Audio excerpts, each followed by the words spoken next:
महाभारत अर्जुन की प्रतिज्ञा बहुत ही प्यारा कथा है। महाभारत का भयंकर युद्ध चल रहा था। लड़ते लड़ते अर्जुन रण क्षेत्र से दूर चले गए थे। अर्जुन की अनुपस्थिति में पांडवों को पराजित करने के लिए द्रोणाचार्य ने चक्रव्यूह की रचना की।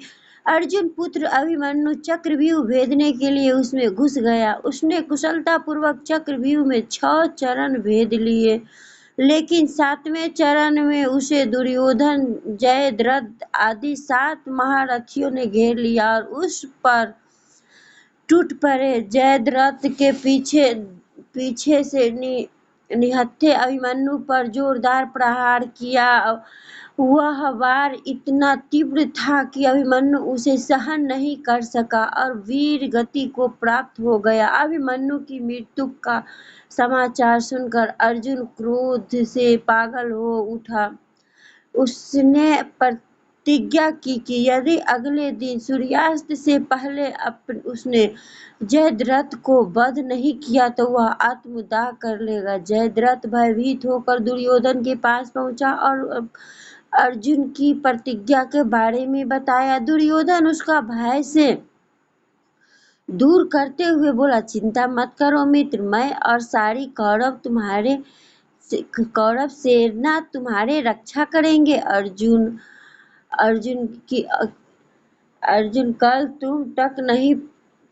अर्जुन का काल भी तुम तक नहीं पहुंच पाएगा, उसे आत्मदाह करना पड़ेगा। अगले दिन युद्ध शुरू हुआ। अर्जुन की आंखें जयद्रथ को ढूंढ रही थी, किंतु वह कहीं दिखाई नहीं दिया तो दिन बीतने लगा। धीरे धीरे अर्जुन की निराशा बढ़ती गई।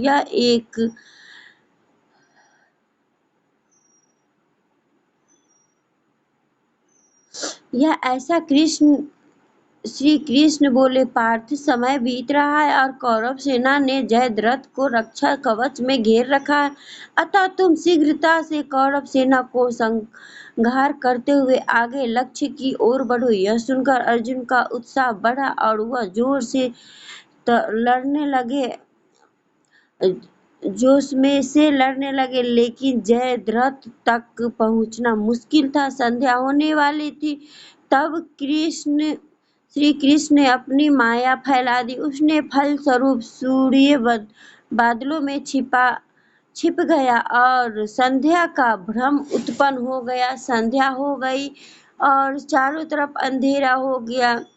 अब अर्जुन को प्रतिज्ञा व्रत आत्मदाह करना होगा। यह सोचकर जयद्रथ और दुर्योधन खुशी से उछल पड़े। अर्जुन को आत्मदाह करते देखने के लिए जयद्रथ कौरव सेना आगे आकर इतिहास करने लगे। जयद्रथ को देखकर श्री कृष्ण बोले, पार्थ, तुम्हारा शत्रु तुम्हारे सामने खड़ा है, उठाओ अपना गांडीव और वध कर दो इसका। यह देखो, अभी सूर्यास्त नहीं हुआ। यह कहकर उन्होंने अपनी माया समेट ली। देखते ही देखते सूर्य बादलों से निकल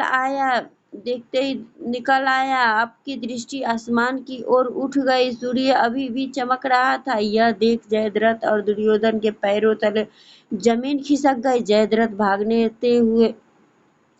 भागने को हुआ, लेकिन तब तक अर्जुन ने अपना गांडीव उठा लिया। और तभी श्री कृष्ण चेतावनी देते हुए बोले, हे अर्जुन, जयद्रथ के पिता के उसे वरदान दिया था कि जो इसका मस्तक से जमीन पर जहां गिर जाएगा उसका मस्तक भी 100 टुकड़े में विभक्त हो जाएगा। इसलिए यदि इसका सिर जमीन पर गिरा तो तुम्हारे सिर के भी 100 टुकड़े हो जाएंगे। हे पार्थ, उत्तर दिशा में यहाँ से 100 योजना की दूरी पर जयद्रथ के पिता तप कर रहा है। तुम उसका मस्तक ऐसे काटो कि वह उसके पिता की गोद में जाकर गिरे। अर्जुन ने कृष्ण की चेतावनी ध्यान से सुनी और अपने लक्ष्य की ओर ध्यान कर बाण छोड़ दिया। उस बाण ने जयद्रथ के सिर धड़ से अलग कर दिया और उसे लेकर सीधा जयद्रथ के पिता की गोद में जाकर गिरा। जयद्रथ का पिता चौंक कर उठा तो उसकी गोद में से सिर जमीन पर गिर गया। सिर के जमीन पर गिरते ही उसके सिर के 100 टुकड़े हो गए। इस प्रकार अर्जुन की प्रतिज्ञा पूरी हुई। दोस्तों, तो कैसी लगी ये कहानी कमेंट करके जरूर बताएं। हर हर दानवीर कर्ण, अर्जुन का जो भाई था। कर्ण कुंती का पुत्र था। पांडवों के साथ कुंती का विवाह होने से पहले ही उसका जन्म हो चुका था। लोक लज्जा के कारण उसने यह भेद किया को किसी को नहीं बताया और चुपचाप एक पिटारी में रखकर उस शत्रु को अश्वत्थामा की नदी में फेंक दिया था। इसके जन्म की कथा बड़ी विचित्र है। राजा कुंती भोज के कुंती को पाल पोस कर बड़ा किया था। राजा के यहाँ एक बार महर्षि दुर्वासा आए। कुंती से उसका बड़ा संस्कार किया और सत्कार किया, आदर सत्कार किया। जब तक वे ठहरे उन्हीं की सेवा में सुश्रात में रही। इस श्रद्धा भक्ति को प्रसन्न होकर महर्षि उसे वर दिया कि वह जिस देवता को मंत्र पढ़कर बुलाएगी वही आ जाएंगे और उसको संतान भी प्रदान करेंगे। कुंती ने नादानी के कारण महर्षि वरदान की परीक्षा लेने के लिए सूर्य नारायण का आह्वान किया। उसी क्षण सूर्यदेव वहां आ गए। उन्हीं के सहवास के कारण कुंती के गर्भ में कर्ण का जन्म हुआ। जब पिटारी में रखकर इस शिशु को उसने फेंक दिया तो वह पिटारी बहती हुई आगे पहुंची। वहां अधिरथ के कौतूहलवश उठा लिया और खोलकर देखा तो उसने एक जीवित शिशु देखकर आश्चर्य करने लगा। अधिरथ उस शिशु के निहित अवस्था पर करुणा करके उसे अपने घर ले आया और उसका पालन पोषण करने लगा। उसने उसे अपनी संतान समझा। बालक के शरीर पर कवच कुंडल देखकर उसके और भी अधिक आश्चर्य हुआ और तभी उसे लगा कि यह बालक कोई होनहार राजकुमार है। उन्होंने उसका नाम वासुसेन रखा। वासु का अर्थ है धन। कवच कुंडल रूपी धन उसका पास था। विधाता ने उसको इसे दिया था, इसलिए उसका नाम वासुसेन उचित ही था। वासुसेन जब कुछ बड़ा हुआ तो उसने शास्त्रों को अध्ययन करना आरंभ कर दिया। यह सूर्य की उपासना का प्रातः काल से लेकर संध्या तक वह सूर्य की उपासना ही किया करता था। दानी भी बहुत बड़ा था। उपासना के समय कोई भी आकर उससे कुछ भी मांगता हुआ बिना हिचकिचाए उसको दे देता। अमूल्य से अमूल्य वस्तु से उसको मोह नहीं था। उसका गौरव तो दानवीर कहलाने में था और उसने कृत्यों से उसका वास्तव में सिद्ध भी कर दिया कि वह दानवीर था। उसके समान दानी कौरवों और पांडवों में और कोई नहीं था। उसका परिचय तो हमें उस समय मिलता है जब इंद्र ब्राह्मण का वेश धारण करके उसके पास उसकी अमूल्य निधि कवच कुंडल मांगने गया था। उस समय कर्ण ने देवराज को स्वागत किया था और सहर्ष अपने कवच कुंडल उतार कर दे दिए थे। दान करते समय उसने हित या अहित विचार नहीं किया था। यद्यपि सूर्य भगवान पहले उसे मना कर चुके थे कि वह इस कवच को कुंडल को किसी को भी न दे, लेकिन दानवीर कर्ण की किसी याचन की निराश करके वापस लौटना तो जानता ही नहीं था। कर्ण को इस साहस का कारण ही इसका नाम वैकतर्ण पड़ा। यदि इस कवच कुंडलों को वह नहीं देता तो कोई भी योद्धा उसे युद्ध में परास्त नहीं कर सकता था। इंद्र ने अर्जुन के हित के लिए ही उनको मांगा था, क्योंकि उसके बिना अर्जुन कभी भी उसे नहीं हरा सकता था। फिर भी उसने इस अद्वितीय गुण और प्रभावित होकर इंद्र से उसका एक पुरुष घनीति अमोघ शक्ति दी। उस शक्ति के सामने का योद्धा किसी भी हालत में जीवित नहीं बच सकता था और उनको कर्ण के अर्जुन के लिए रखा था। लेकिन कृष्ण ने चाल चली और कर्ण की उस शक्ति को घटोत्कच के चलाकर अर्जुन के जीवित कर पाए, इस खतरे से सदा के लिए मिटा दिए। घटोत्कच को आकाश में विचरण करके कौरव पर अग्नि का वर्षा कर रहा था और उसने एक बार तो सारी सेना को पूरी तरह कुचल कर डाला, मार डाला। शक्ति लगते ही निर्जीव होकर पृथ्वी पर गिर पड़ा। धनुर्विद्या के कर्ण अर्जुन के समान ही कुशल था।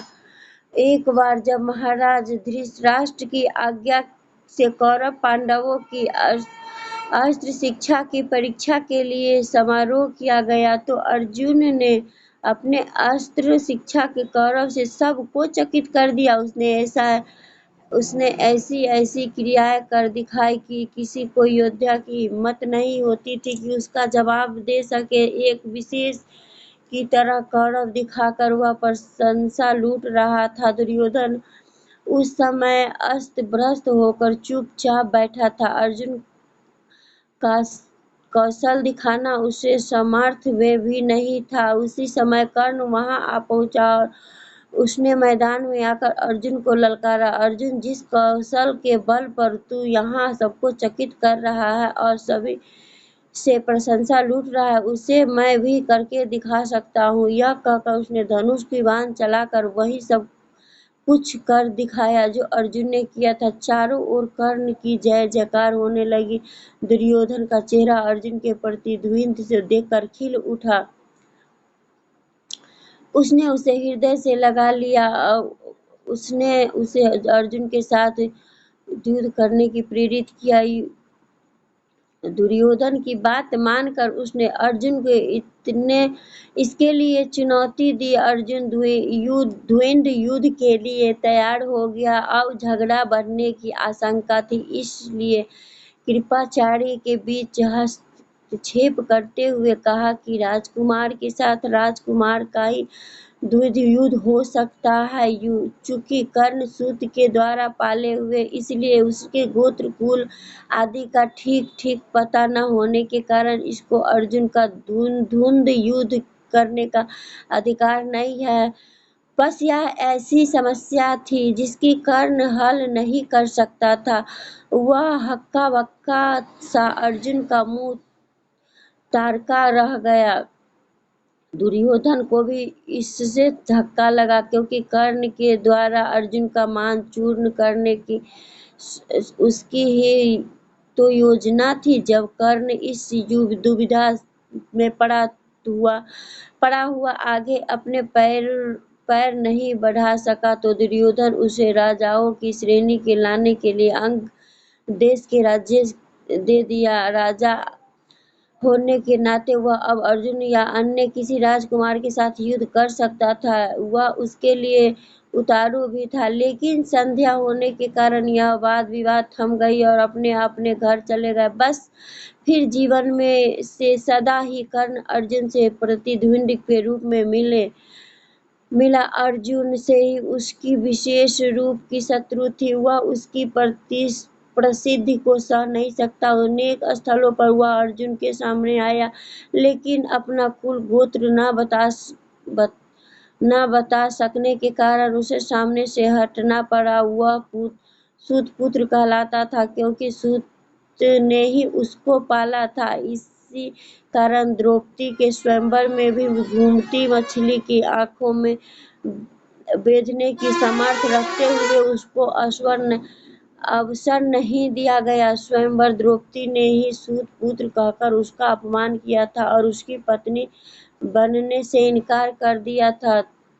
सूत पुत्र की क्षत्रिय कन्या का वरण करने से का अधिकार नहीं है। वे शब्द शूल की तरह उसके हृदय में चुभ गए थे और वह लहू के घूंट पीकर अपने स्थान पर आ बैठा था। लेकिन द्रौपदी के प्रति उसकी घृणा इतनी बढ़ गई थी कि भरी सभा में दुशासन ने द्रौपदी को नंगा करना चाहा तो उसने इसका तनिक भी विरोध नहीं किया, बल्कि द्रौपदी की हंसी उड़ाने लगी। जब दुर्योधन ने के भाई विकर्ण और कौरव इस घृणा व्यवहार की निंदा की तो कर्ण ने उससे कहा, विकर्ण, तुम अपने कुल की हानि करने के लिए पैदा हुए हो। अधर्म अधर्म तुम पुकार रहे हो।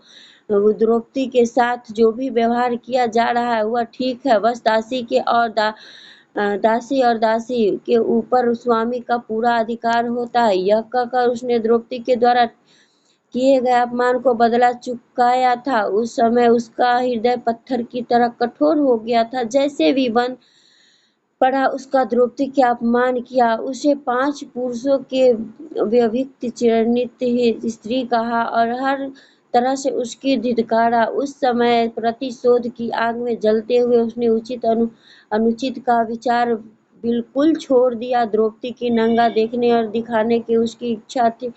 उसने स्पष्ट होता कि कर्ण प्रतिशोध के भावना से आगे सत्य, न्याय और धर्म की भावना को पूरी तरह भूल गया था। यह उसके चरित्र की दुर्लभता ही है। कर्ण स्वभाव से कुटिल था। वह दुर्योधन को इसी प्रकार कुचक्र रचने की सलाह दिया करता था जैसे शकुनी देता था। जिस समय जुए में हाहाकार पांडव वनवास के लिए चले गए और द्वैत बन के अपने समय काट रहे थे, उसी समय कर्ण का शकुन की बातें आकर ही दुर्योधन अपने परिवार के साथ पांडवों को चिढ़ाने के लिए पहुंचा था। लेकिन वहां चित्रसेन नामक गंधर्व से इसका सामना हो गया। भीषण युद्ध हुआ। गंधर्व राजा के अपने पराक्रम से सबको परास्त कर दिया और परिवार सहित सभी को उसने बंदी बना लिया। कर्ण तो अपने प्राण लेकर युद्ध स्थल से भाग गया था। फिर युधिष्ठिर ने कहने और अर्जुन के भी प्रयास करने पर चित्रसेन ने दुर्योधन आदि को मुक्त कर दिया। कर्ण अहंकारी भी बहुत था। उसी समय पराक्रम पर बड़ा घमंड था और बार बार दुर्योधन को प्रसन्न करने के लिए वह कहा करता था कि एक क्षण में ही अर्जुन को मार गिराएगा। इसके लिए भगवान परशुराम द्वारा सिखाए गए उसने अस्त्र कौशल के दुहाई देता है। यहाँ तक कि भीष्म पितामह, गुरु द्रोणाचार्य आदि के सामने भी वह अपनी शेखी बखारने से बाज नहीं आता था। एक दिन पितामह से न रहा गया। उसने इसे फटकारते हुए कहा, दुर्भिमानी कर्ण, व्यर्थ की बात क्यों किया करता है। खांडव दाह के समय कृष्ण और अर्जुन ने जो वीरता प्रकट की थी उसको याद करके तुम्हें लज्जित होना चाहिए। क्या तू कृष्ण की साधना व्यक्ति समझता है। वे अपने चक्र से तेरी उस अमोघ शक्ति को खंड खंड कर देंगे। व्यर्थ दंड करना एक सच्चे वीर का गुण नहीं है। पितामह की यह बात सुनकर कर्ण क्रुद्ध हो उठा और उसने झलकाते हुए शस्त्र फेंक दिया और कहा, पितामह ने सभी के सामने मुंह लज्जित किया है। अब तो उसकी मृत्यु हो जाने पर ही मैं अपना पराक्रम दिखाऊंगा। इसी दुर्गस्त के कारण जब मैं भीष्म पितामह जीवित रहकर युद्ध करते रहे। कर्ण ने युद्ध में हाथ नहीं बटाया। जब उसने सुन लिया कि वे धराशायी हो चुके हैं, उस क्षण प्रसन्न होकर वह दुर्योधन के पक्ष में आकर शत्रु से युद्ध करने लगा। गुरु द्रोणाचार्य की पश्चात कौरव सेना का तीसरा सेनापति वही था। एक वृत्तांत के यही स्पष्ट होता है कि वह अत्यधिक क्रोधी स्वभाव का था। सदा अहंकार में उनकी वृद्धि डूबी रहती थी और इस कारण बुद्धिमानों की बातें में बुरी लगती थी। उसकी विपरीत अर्जुन धीरे बुद्धि और विनयशील था। इससे सबके होते हुए भी कर्ण अपनी बात का धनी था। जो कुछ भी वचन वह देता था उससे हटना तो वह जानता ही नहीं था। कृष्ण ने उसे यह बता दिया था कि वह कुंती का ज्येष्ठ पुत्र है और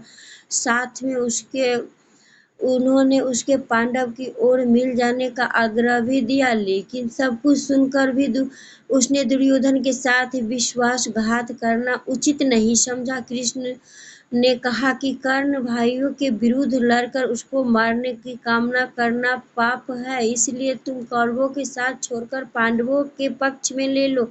युधिष्ठिर तुम्हें अपना अग्रज मानकर अपना जीता हुआ सम्राट तुम्हें दे देगा। कृष्ण की यह प्रलोभन भारी बातें सुनकर भी कर्ण अपने वचन के दृढ़ रहा और कहने लगा, कृष्ण, दुर्योधन के साथ विश्वासघात करना सबसे बड़ा पाप है। यदि मैं उसकी मित्रता को तोड़कर पांडवों की ओर मिल जाऊंगा तो यही कहेगा कि कर्ण अर्जुन से डरकर उनकी ओर मिल गया। फिर मैं ऐसा करूं? मेरी माँ तो मुझे मरने का सारा प्रबंध कर दिया था। सूत ने ही मुझे उठाया और पाला, इसलिए वे ही मेरे पिता तुल्य है। सूतों के साथ मैं कई यज्ञ कर चुका हूँ और मेरा विवाह संबंध भी सूतों के परिवार में ही हुआ है। फिर मेरा पांडवों से क्या संबंध रहा?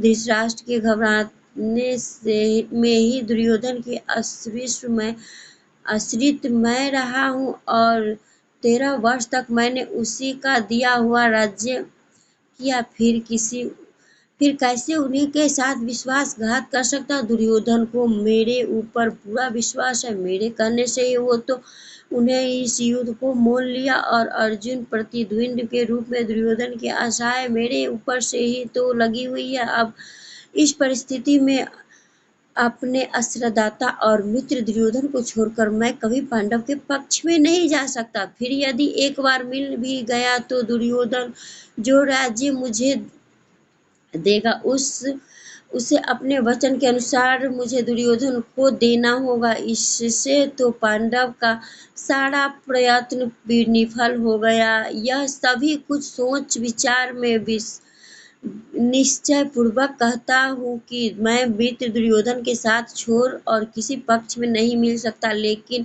हाँ, यह वचन अवश्य दे सकता हूँ, युद्ध में मेरा प्रतिद्वंदी केवल अर्जुन ही है, उसके सिवा किसी पांडव का वध मैं नहीं करूंगा। कर्ण का यह कथन उसके चरित्र को महानता पर प्रकाश डालता है। बात का कितना पक्का था। वह दानवीर दुर्योधन चाहे अधर्मी था, लेकिन उसका तो आश्रयदाता का था। फिर वह उसके साथ छल कपट कैसे कर सकता था? अंत तक उसने दुर्योधन के साथ दिया, अपने आप को सच्चा मित्र प्रमाणित कर दिया। कर्तव्य की प्रति कर्ण पूरी तरह कठोर था। वह युधिष्ठिर तथा अर्जुन के तरह सहृदय नहीं था कि पांडवों के विषय में यह ज्ञात होते कि उसके भाई का युद्ध करना बंद कर दे। एक बार मन दृढ़ संकल्प करके पूरी तरह निवारना ही उसके जीवन के उद्देश्य है। दुर्योधन की सहायता करना उसका कर्तव्य था। इससे पांडवों के प्रति जागृत हुआ भ्रातृत्व भाव से उसे विचलित न कर सका और फिर भी अर्जुन का प्रति कठोर और ईर्ष्यादृष्ट उसकी वही बनी ही रही। यह तक कि स्वयं माता कुंती ने जाकर कर्ण को अपनी ओर मिलने की इच्छा प्रकट की थी, लेकिन उस समय वह वीर अपने पथ के विचलित नहीं हुआ। वह अपने चरित्र को श्रेष्ठता ही था। फिर एक बार कृष्ण को वचन देकर अर्जुन ने सिवा अन्य को अन्य किसी पांडव की ओर उसने शस्त्र नहीं चलाया। अर्जुन से ही युद्ध करते हुए वह वीर गति को प्राप्त हो गया था।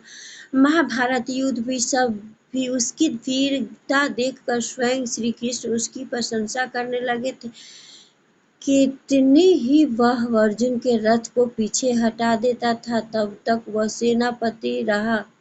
अर्जुन बार बार उसके प्रहारों के विचलित हो उठता था। उसकी समझ में नहीं आ रहा था कि कैसे उस परम युद्ध को परास्त करे। अंत में पूरी तरह निराश होकर उसने कृष्ण की और कर्ण के रथ की पहिया जमीन पर धस गया। वह उसे निकालने का प्रयत्न कर रहा था। उसी समय कृष्ण के इशारा करने पर अर्जुन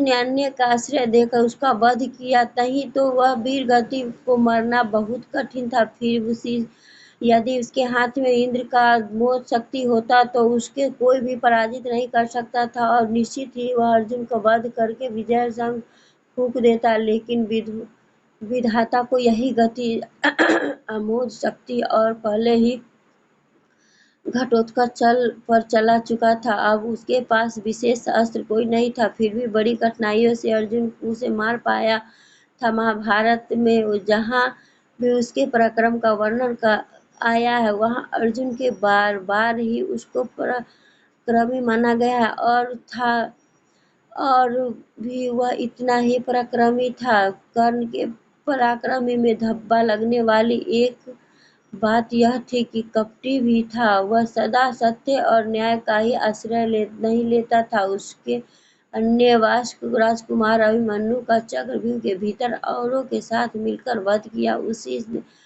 उसी ने उसके धनुष को काट गिराया था और फिर उसे निहत्थे बालक 6 महारथियों ने मिलकर आक्रमण किया था, जिसमें से एक भी था निहत्थे बालक की हत्या करने का अपराध सदा उसके चरित्र के साथ लगा रहेगा। इसलिए इसका पराक्रमी होने में कर्ण अर्जुन की तरह महापुरुष की कोटि नहीं आ सका। उसका हृदय